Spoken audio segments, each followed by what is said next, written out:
Hey everyone, more sample parts. Let's have a look at the bar.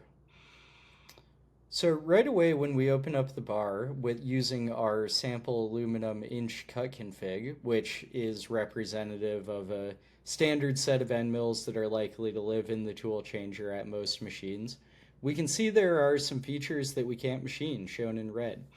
Toolpath is suggesting tools that could machine those features and flagging those features for us on the right hand side.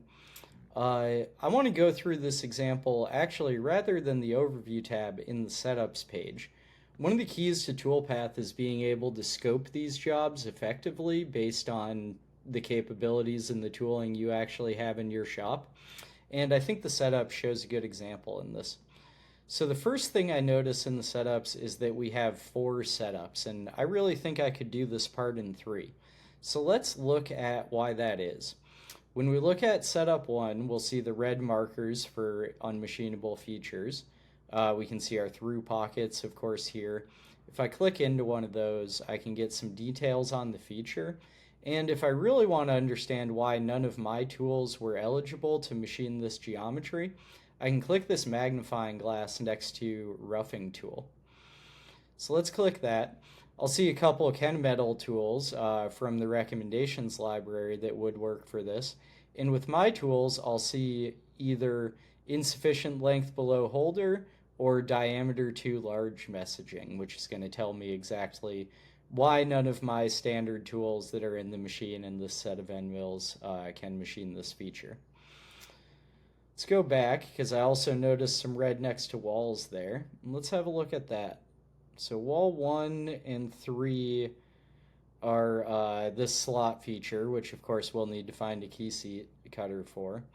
And wall 4 is actually this full profile of the part. So let's have a look at wall 4. So again, some information on the feature itself, and let's look at my tools to see why it can't be cut. Okay, so if I look at my closest match tool, which was one of the half-inch end mills, I can see insufficient cutting reach and insufficient stick out. So I don't have a tool that can reach this profile to cut it in one operation. So, and because of that, I can see in op 3 and 4, we're actually facing these because Toolpath is doing the setups to machine as much of the part as it can with the tool library I have selected. So let's go back to our overview and let's go ahead and just select all these recommended tools. You'll notice there's some overlap in this in terms of the issues they could machine, but Toolpath is going to be smart here and only choose the ones it needs. So I'll regenerate the report. So now our report is regenerated, and right away I can see part is 97% machinable.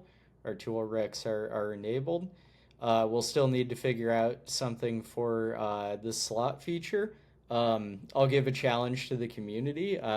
Who can set up a recommendation library with the slitting saw that'll cut that? And right away I can see I get the 3 setups I wanted here. So now instead of those walls, of course, we're still flagging the walls of the slot, but we'll actually see that Toolpath has generated a profile operation that ignores that slot, sees it as a separate feature, and gets around this part, which enables us to do it in 3 setups without needing those facing operations we saw earlier. We can check our tool list, order the tools that we added from the recommendation library, check our strategy, get our estimate so that we can get the quote out to the customer quickly here, and then we're ready to review the CAM program in Fusion.